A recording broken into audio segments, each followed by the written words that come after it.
अस्सलाम वालेकुम, मैं हूं हबीब अकरम और आप देख रहे हैं प्रोग्राम नुक्ता नज़र। सबसे पहले उन खबरों पर एक नज़र जो आज हम अपने प्रोग्राम में डिस्कस करने जा रहे हैं और आपको मालूम है ये खबरें हम डिस्कस करेंगे मुजीबुर रहमान शामी साहब के साथ। तो देख लेते हैं वो खबरें।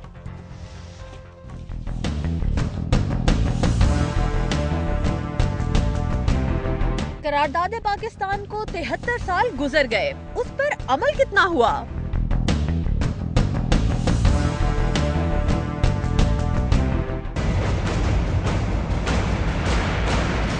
पार्लिमानी कमेटी अब तक निगरान वजीर आजम का फैसला नहीं कर पाई। पंजाब भी निगरान वजीर आला का मुंतजिर।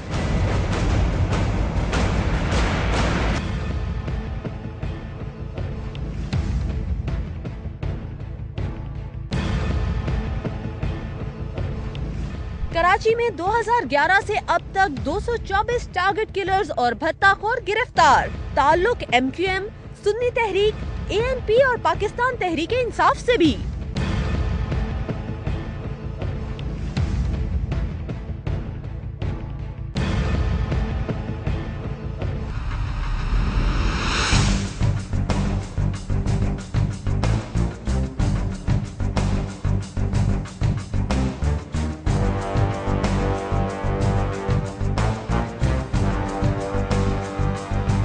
इलेक्शन 2013 आर्टिकल 62 और 63 उम्मीदवारों के लिए एक कड़ा इम्तिहान या एक दफ्तरी तकाजा।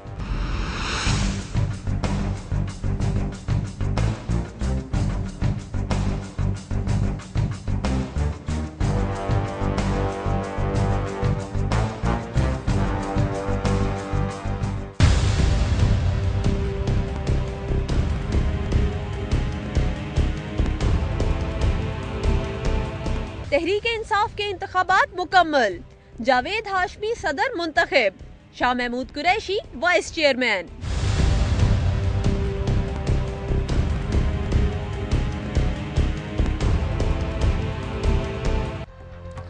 जी, नुक्ता नज़र में एक बार फिर खुशामदीद। आज बहुत सारी खबरें हैं लेकिन खास तौर पर शामी साहब जो 23 मार्च की करारदाद 1940 की 73 साल उसको कंप्लीट होने वाले हैं, उसके बारे में एक सवाल है मेरे जहन में जो मैं आपसे सबसे पहले आज इस प्रोग्राम में करना चाहूँ।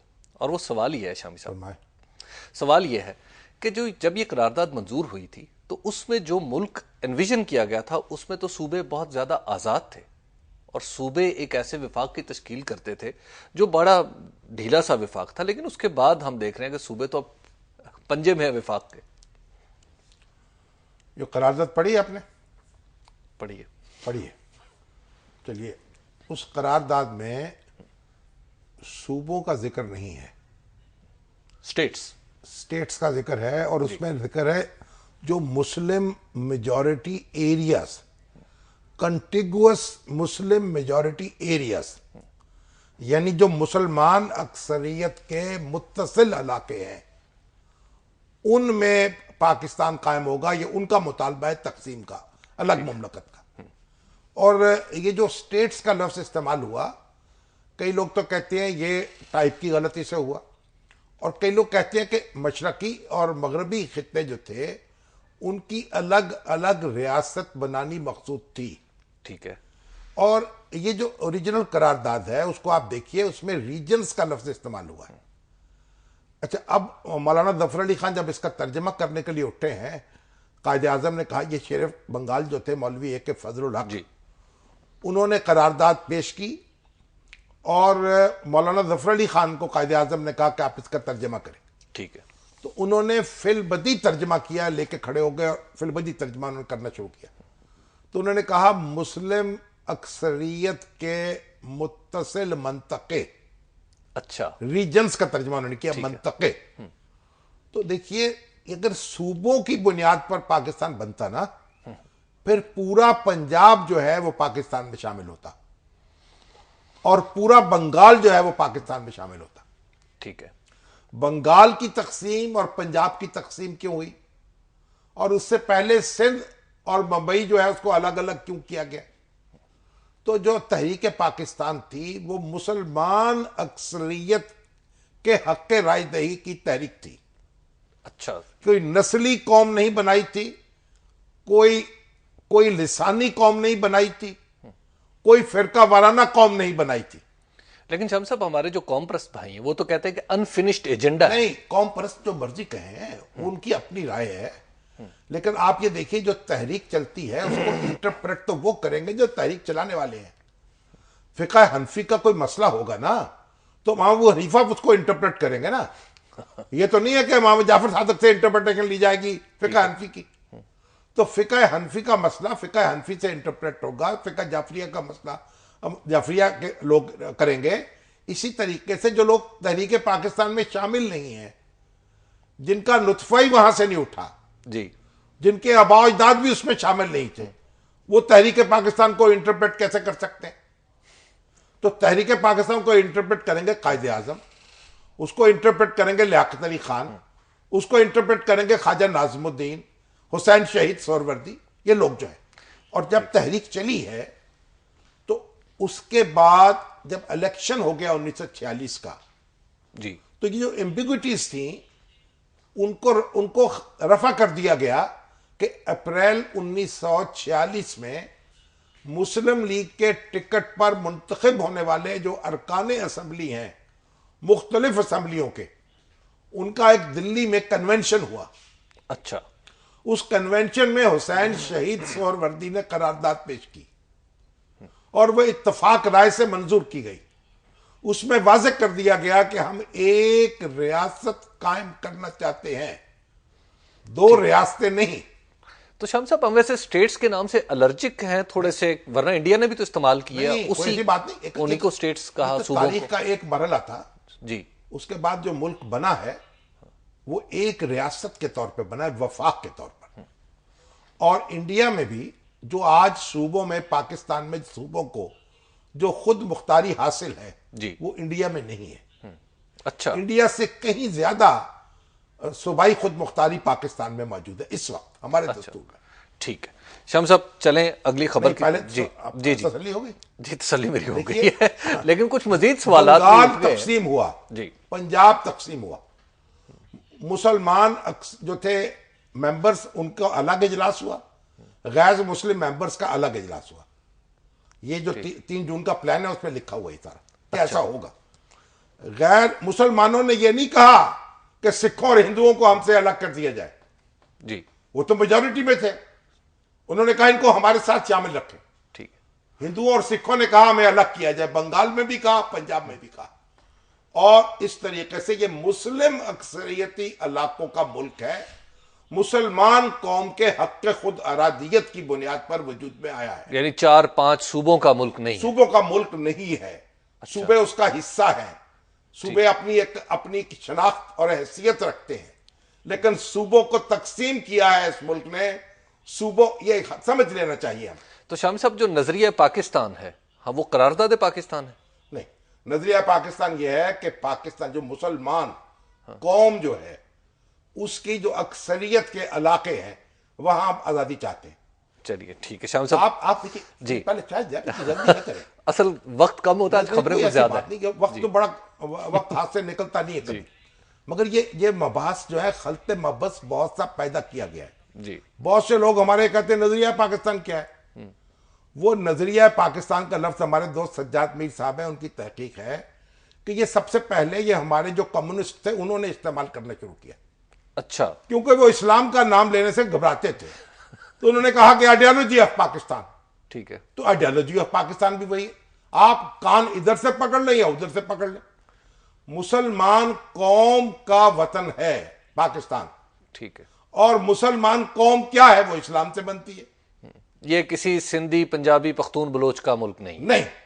अच्छा, ये उनका मुल्क है इस तरह से कि वो मुसलमान हैं और इस इलाके में मौजूद थे, और जहां ये माइनॉरिटीज थी उनको भी रहने का हक हासिल था और उनके हकूक भी बराबर थे।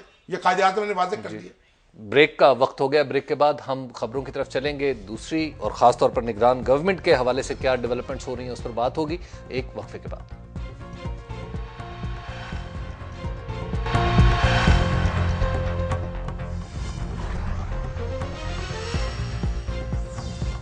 नुक्ता नज़र में एक बार फिर खुशामदीद। बात हो रही थी 23 मार्च की करारदाद के हवाले से, और शामी साहब से कुछ बात हो रही थी तो कुछ सवाल मजीद ज़हन में पैदा हुए। शामी साहब, आप कह रहे थे खलत मबहस और अबहाम, इसके हवाले से चले 1946 में तो दूर कर लिया गया, जो 11 अगस्त की तकरीर से पैदा होता है कायदे आजम की। कोई अवाम पैदा नहीं होता। आप उस जमाने के अखबारात उठा के देख लें, मैंने देखे हैं, कोई बहस नहीं थी। यानी आप देखिए जनरल ज़ियाउल हक के दौर तक कोई बहस नहीं है इनके ऊपर। इस्लामिक सोशलिज्म की बहस शुरू हुई भुट्टो साहब के आने से। ये कायदे आजम की जो तकरीर है, कोई अचंभा नहीं था इसमें। शामी साहब, एक करारदाद में हम कह रहे हैं मुस्लिम अक्सरियती मुल्क, और साथ हम कह रहे हैं कि वो चीज टू बी मुस्लिम। नहीं, हम ये तो नहीं कह रहे। देखिए, पाकिस्तान इस तरह नहीं बना कि ट्रांसफर ऑफ पॉपुलेशन होगी। एक तरीका ये था ना जी कि तमाम मुसलमान एक तरफ आ जाए और तमाम गैर मुस्लिम दूसरी तरफ चले जाए। ठीक है, ऐसा नहीं हुआ। मुस्लिम मेजॉरिटी एरियाज और Hindu majority areas, Hindu majority areas India, उसमें भी मुसलमानों ने रहना था, और ये जो इलाका है इसमें गैर मुसलमानों ने रहना था। और ये जो ट्रांसफर पॉपुलेशन हुई है, जो माइग्रेशन हुई है, ये जबरदस्ती हुई है। लोगों को घरों से निकाला गया है। जब मशरकी पंजाब से और बिहार से और मगरबी बंगाल से लोगों को जबरदस्ती निकाला गया, तो फिर ये इलाके जो हैं यहां भी जवाबी तौर पर गैर मुस्लिम जो थे उनको निकाल दिया गया, हिंदू और सिखों को।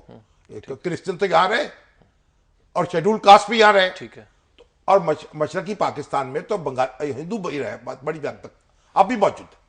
तो ये इस तरह अब नहीं था। देखिए, जो कायदे आज़म ने अल्फाज कहे हैं, ये आप अगर 25-30 साल उस जमाने में देखें, 25-30 साल बाद की, उसमें कोई बहस उस तरह की नहीं जिस तरह की आप चिड़ी हुई यहाँ। अच्छा, हाँ, अब देखें, उनको तो एक खास नजरिए की बुनियाद बनाया जाता है ना। बात यह, जब मिसाक मदीना हुआ है, रसूलुल्लाह सल्लल्लाहु अलैहि वसल्लम तशरीफ लाए हैं, बयाने यहूदियों के साथ मुआहदा हुआ है मदीने में, उसके अल्फाज भी वही हैं जो कायदे आज़म की तकरीर के अल्फाज हैं। उन्होंने भी कहा यहूदी और मुसलमान जो है वो एक उम्मत होंगे। अच्छा, एक मिल्लत वाहिदा। ठीक। लेकिन कहा कि भाई ये मजहबी तौर पर नहीं, दूसरे मामलात में मिल्लत वाहिदा का लफ्ज इस्तेमाल किया गया, यानी शहरी हकूक से। जी। इसी तरह शहरी हकूक के एतबार से जो कायदे आज़म की बात है, Hindu will be cease to be Hindu, Muslim will be cease to be Muslim. यानी जान, माल, इज्जत, आबरू, जीने का हक, कारोबार का हक, वो वैसा ही हासिल होगा नॉन मुस्लिम्स को जैसा मुसलमानों को हासिल है। अच्छा शामी साहब, ये जो करारदाद पाकिस्तान है और इसके अगेंस्ट जो भी नजरिया है, ख्यालात हैं, इसके अगेंस्ट तो कोई नजरिया है नहीं, जो बात लोग कहते हैं, ये तो एक नहीं, कोई कुछ भी नहीं कहते। देखिए, तो आगे चल रहे हैं आप। ठीक है। फिर करारदाद मकासद है जी, वो जो पेश करने वाले हैं, जो पास करने वाले, पाकिस्तान बनाने वाले, उन्होंने वाज़ेह कर दिया ये मुमलकत जो है इसके मकासद क्या है। जी, उन्होंने कहा ये अवाम के मुंतखब नुमाइंदे यहाँ हुकूमत चलाएंगे। ठीक है। और उसमें यह है कि अल्लाह जो है उसकी हकमियत होगी। ठीक है। और फिर यह कहा अकलियतों को बराबर के हकूक हासिल होंगे। और देखिए, झंडा हमारा जो है, मुस्लिम लीग का झंडा तो टोटल ग्रीन था। ठीक है। जब मुस्लिम लीग के झंडे को पाकिस्तान के झंडे में कन्वर्ट किया गया तो सफेद पट्टी लगाई गई। जो हमारी जो अकलियतें हैं या गैर मुस्लिम भाई हैं हमारे, उनको उनकी पार्टिसिपेशन को वाज़ेह करती है। अच्छा शामी साहब, करारदाद पाकिस्तान की आज कोई रेलेवेंस मौजूद है? हाँ, बिल्कुल। हिस्ट्री को छोड़ दे। देखिए, इसलिए कि इसने पाकिस्तान बनाया। देखिए, नजरिया क्या होता है। हाँ। कोई दरख्त बीज के बगैर बना नहीं, कोई मूवमेंट जो है किसी तसव्वुर के नजरिए के बगैर चली है, नहीं चल सकती। तो नजरिए का पाकिस्तान जो है एक तहरीक थी ना, उस तहरीक का नजरिया होगा। नजरिया यह था कि मुसलमान मेजॉरिटी के इलाके जो है वो उनको एक इंडिपेंडेंस दे दी जाए, ऑटोनॉमी दे दी जाए। अगर अब ये जो नजरिया है, देखिए आज जो बहसें हमारे यहां चल रही, पाकिस्तान जब बना था 100% लोगों ने ये नहीं कहा था कि पाकिस्तान बनना चाहिए। मुसलमानों में ऐसे हजरात मौजूद थे।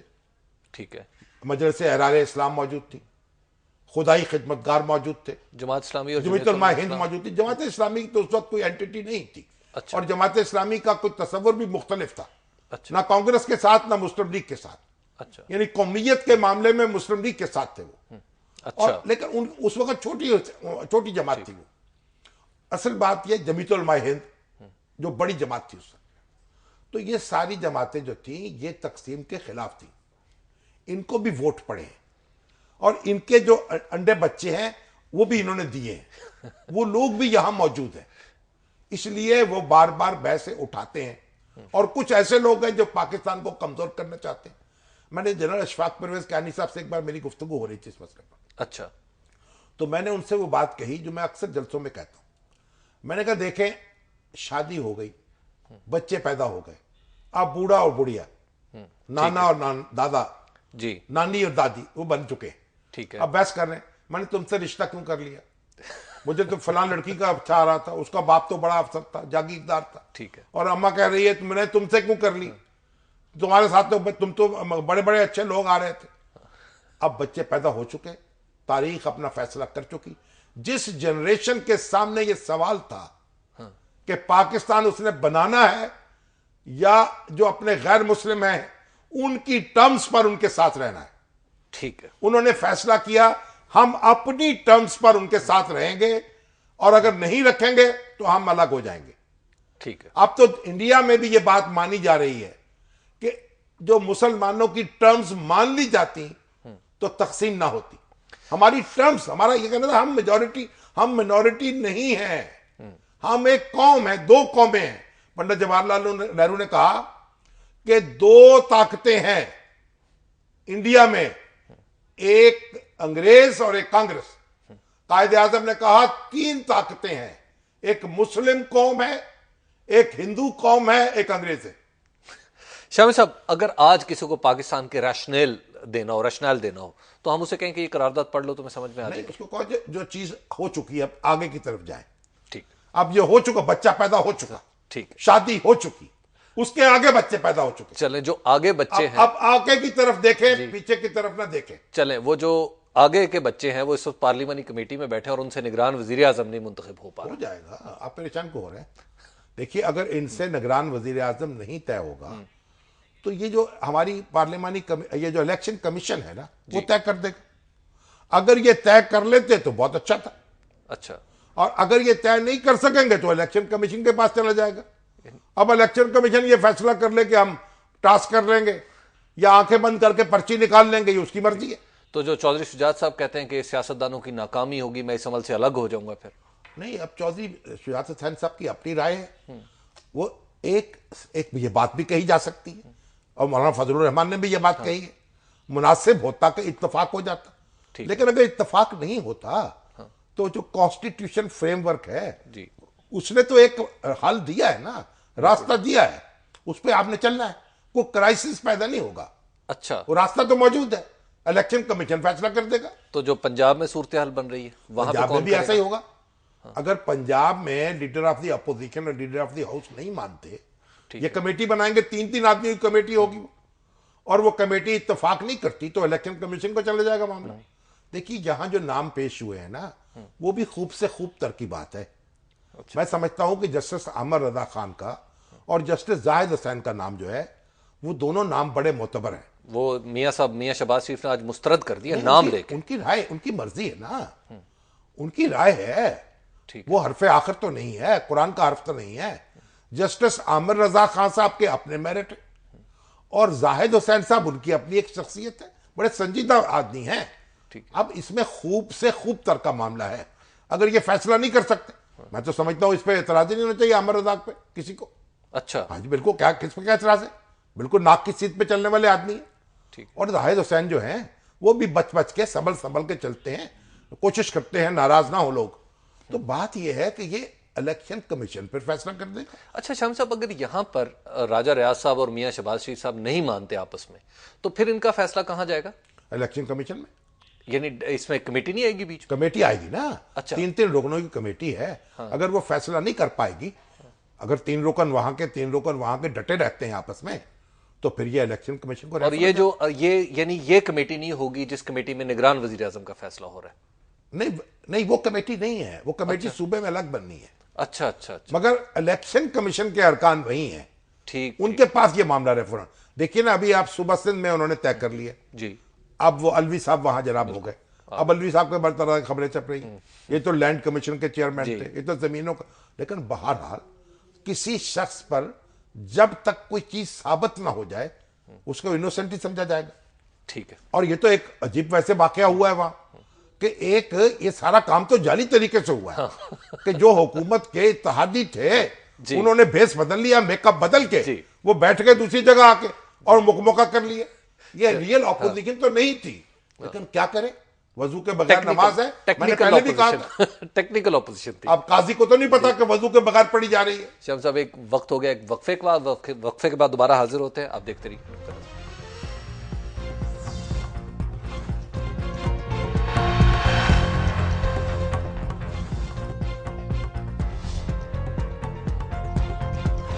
नुक्ता नजर में एक बार फिर खुशामदीद।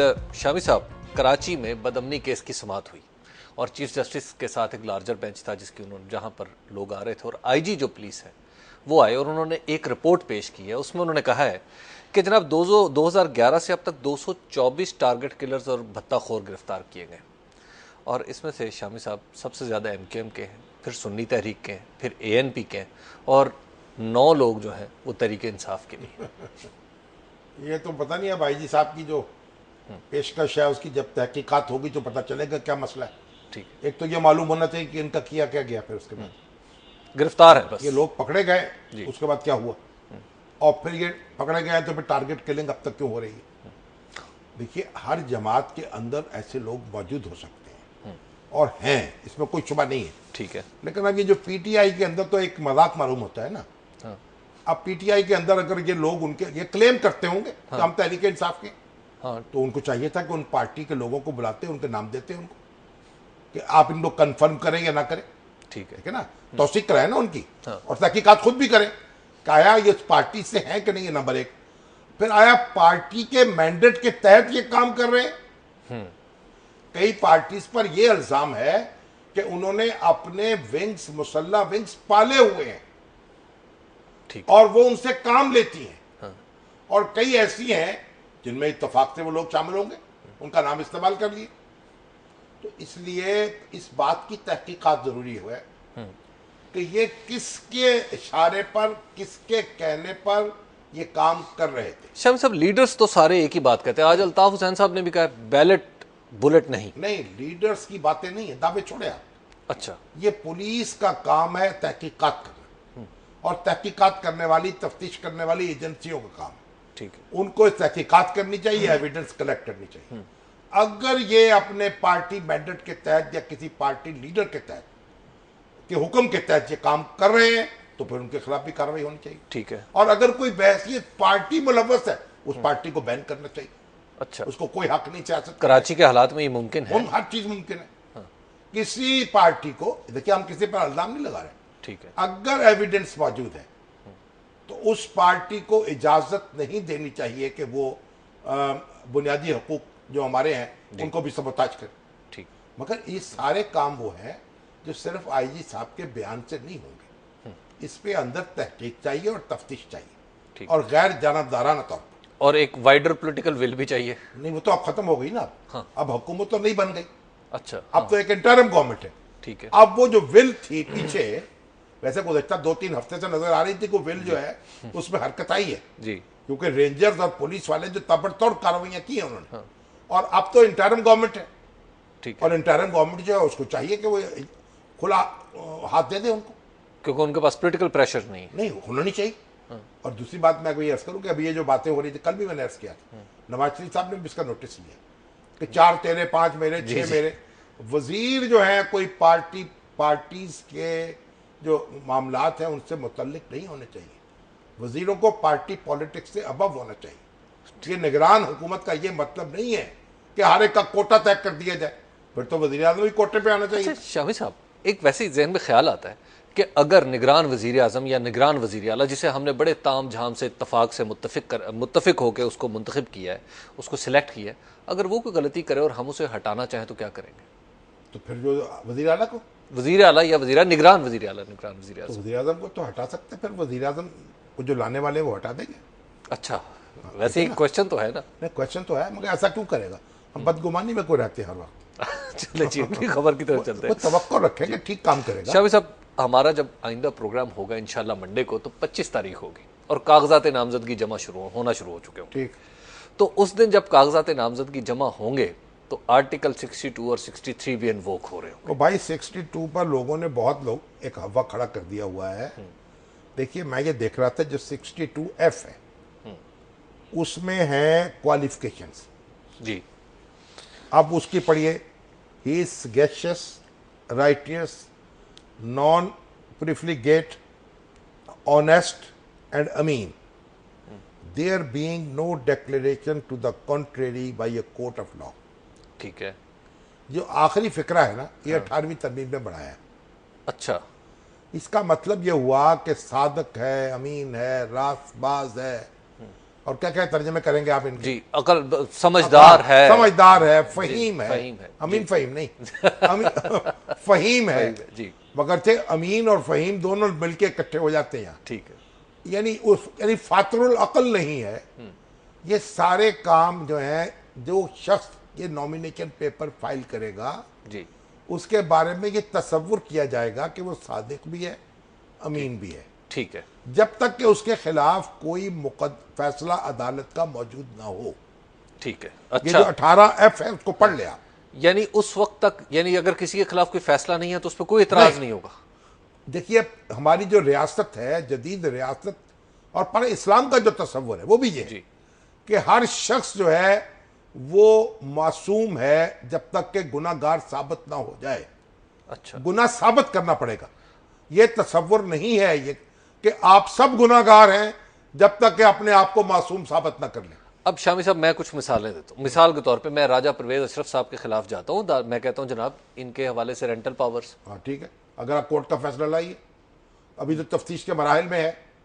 अच्छा, अभी तो नैब के पास केस है ठीक है। और तफ्तीश मुकम्मल नहीं हुई, केस रजिस्टर्ड नहीं हुआ। रजिस्टर भी हो जाए तो फैसला होना चाहिए। अच्छा, यही तो मसाइल है। जो लोगों में एक बिला सोचे समझे वो ये काम कर रहे हैं ना, उनको इससे गुरेज करना चाहिए। लोगों को घबराना भी नहीं चाहिए। अच्छा, अदालत का फैसला होगा मेरे सादिक होने के और अमीन होने के और मामला फहम होने के जी, खिलाफ, तो फिर मुझे समझा जाएगा कि मैं इस काबिल नहीं हूं। वगरना तो मैं अब ये समझे मैं ये फातरुल अकल हो चुका है। कैसे हो चुका है? आप लोग भैया, ये तो धड़े की सियासत है। हर शख्स के बारे में मैं आपको 100 आदमी इकट्ठे कर देता हूं जो उसको दयानतदार भी कहेंगे और बददयानत भी तो कहेंगे। कोर्ट ऑफ लॉ का डिसीजन तो आप किसी के खिलाफ भी नहीं ला तो सकते। जिसके खिलाफ आया होगा उसके खिलाफ काम चलेगा, वगरना आप ये काम नहीं करते। और दूसरी बात सुन लें, जो हमारा पीपल्स रिप्रेजेंटेशन एक्ट है, जो अवामी नुमाइंदगी का कानून है 1973 का, जिसके तहत ये सारा काम चलता है, ठीक है। उसकी जो दफा 12 है वो ये कहती है, ये देखिए लिखी हुई है कि अगर कोई 20 लाख रुपए से जायद का डिफॉल्टर है, ठीक है, देना है बैंक का उसने या किसी और अदारे का, ठीक है, और वो नहीं देता सरकारी अदारे का, अगर उसके पास हुक्म इम्तनाई किसी अदालत का मौजूद है तो फिर उसे डिस्क्वालीफाई नहीं किया जा सकेगा। अच्छा। हाँ जी। और शामी साहब, अब यहाँ पे जो जमशेद दस्ती और यूसुफ रजा गिलानी साहब जो कोर्ट में गए हैं और वो कहते हैं जी हमारी ना अहली के खिलाफ हमारी बात सुनी जाए, तो इनकी क्या हैसियत हो? देखिए, पहली बात तो ये है कि जो यूसुफ रजा गिलानी साहब है उनको तो डिस्क्वालीफाई कर दिया कोर्ट ने। ठीक है। तो इसका मतलब है उनकी डिस्क्वालिफिकेशन पर तो मोहर लग चुकी, अच्छा, जब तक कोर्ट अपना फैसला वापस न ले ले। ठीक है। जमशेद दस्ती को फेक डिग्री होल्डर तो करार दिया गया, लेकिन डिस्क्वालीफाई नहीं किया गया। ठीक है। उसके बाद उन्होंने इलेक्शन लड़ा। अब वो जब जाएंगे वहां तो उनके खिलाफ कानून के तहत कार्रवाई होनी चाहिए, उनको सजा देनी चाहिए अदालत को, ठीक है। या HEC की रिपोर्ट जो है उसे काफी समझा जाए। ये वो मामला है जो सुप्रीम कोर्ट को इंटरप्रेट करना पड़ेगा और वाजे करना पड़ेगा। ठीक। शाम साहब, वक्फा हो गया, ब्रेक ले लेते हैं। ब्रेक के बाद हम आपके सवालात भी लेने की कोशिश करेंगे जो हमें फेसबुक और फ़ोन लाइंस और SMS के जरिए मौसूल होंगे, और शाम साहब का नुक्ता नज़र मालूम करेंगे आपके सवालात और उठाए हुए नुकात पर। आप देखते रहिए नुक्ता नज़र।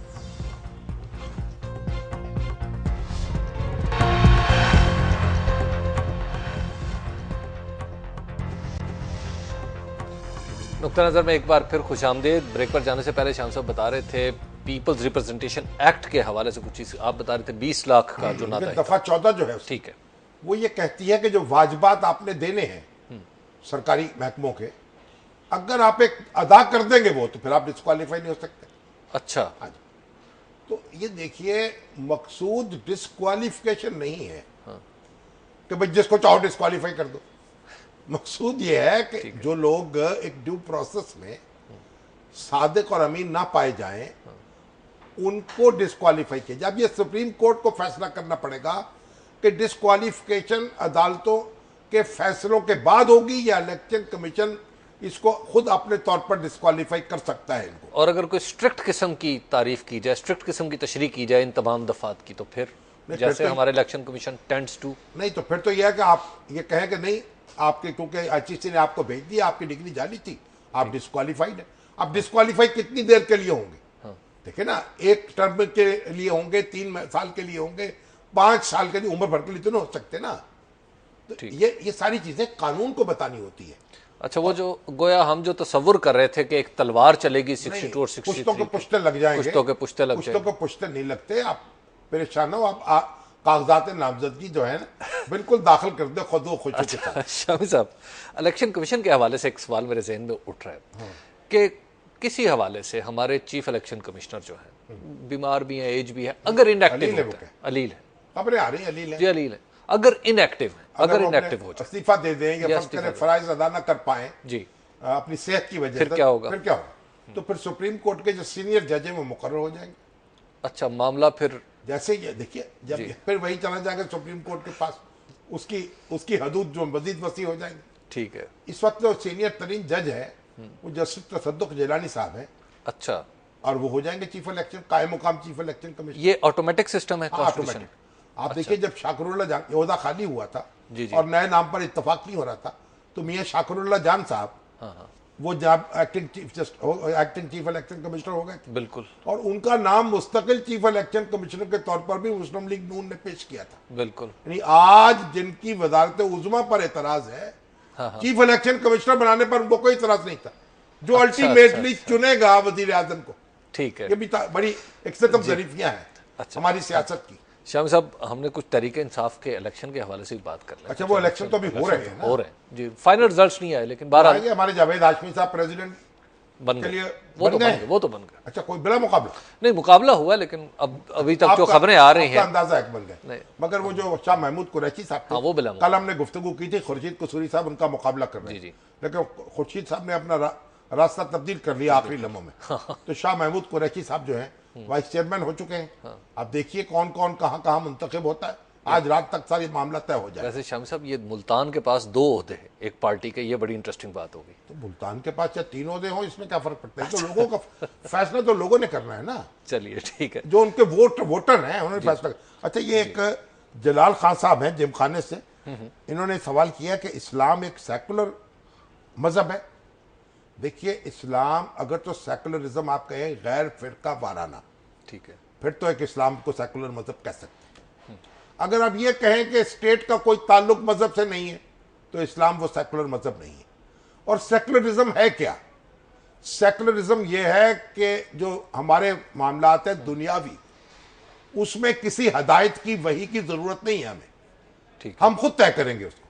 अच्छा, हाँ जी, सेकुलरिज्म की तारीफ यही है कि सेकुलर मुआशरे में मामलात लोग तय करते अपने तौर पर। अगर वो लड़के और लड़के को इजाजत दे दे, लड़की और लड़की को इजाजत दे दे, वो शादी कर सकते, मगर हमारे यहाँ नहीं कर सकते। इस्लाम मजहब से लाताल्लुक नहीं है, ठीक है, और हमारी जो स्टेट है वो इस्लाम की असूलों की रोशनी में काम करेगी। इस लिहाज से ये सेकुलर स्टेट नहीं हो सकती। लेकिन शामी साहब, फिर किस तशरीह के तहत जोसेफ कॉलोनी और गोजरा जैसे वाकयात होते हैं? ये तो बदमाशी है, गुंडागर्दी है। गुजरात में जला दिया गया मुसलमानों को इंडिया में, वो किस दस्तूर के तहत हुआ? सेकुलर दस्तूर के तहत हुआ। उनका तो दस्तूर सेकुलर है, उनका दस्तूर तो सेकुलर है, सेकुलर। फिर उसमें फिर ये क्यों हो गया? समझौता एक्सप्रेस पे हमला हो गया, वो कैसे हो गया? ये मुंबई पे अटैक हो गया, ये कैसे हो गया? दिन रात वहां कत्ल होते हैं, मुसलमानों के घर बार लूटे जाते हैं, वो कैसे होते हैं? हमने तो जनाब उस वाकये के बाद पूरी सोसाइटी ने मुत्तहिद होकर उनको दोबारा आबाद किया है। तो हम ये एक वाकया जो है जुर्म का जो फेल है, उसकी तो हम बात शोर मचाते हैं। जो रिएक्ट किया जिस तरह सोसाइटी ने, उसकी दाद नहीं देते। तो हमारी सोसाइटी ने, हमारी हुकूमत ने जिस चौकसी से रद्द अमल जाहिर किया है, वो भी तो देखे ना। फिर आया इंडिया में किया, मुसलमानों के मरने पर मोदी जो है उसको दोबारा इलेक्ट किया वहां, और मोदी ने कोई अफसोस का इजहार किया नहीं किया। तो फिर अब तो शायद वो प्राइम मिनिस्टर, ये जो सेकुलर सोसाइटी हो या कोई रिलीजियस सोसाइटी हो जी, ये बदमाशी तो होगी, मुजरम होंगे। तो साहबा के दौर में मुजरम नहीं थे, उनको हद जारी नहीं होती थी। खिलाफत राजधानी में मुजरम होते थे, उनको सजा मिलती थी। अब अमेरिका में भी है, चाइना में भी हैं, रूस में भी हैं, हर जगह है। जी शाम साहब, हमारे आज के प्रोग्राम का वक्त खत्म हो गया जी, और आज ये आपको पता है हमारे हफ्ते का आखिरी प्रोग्राम था, तो आइंदा मुलाकात अपने देखने वालों से होगी आइंदा पीर को। आइंदा पीर को हम दोबारा आपकी खिदमत में हाजिर होंगे, इसी वक्त यहीं से, इसी जगह से, और उस वक्त बात होगी। तब तक के लिए हमें इजाज़त दीजिए। अल्लाह ने के बाद।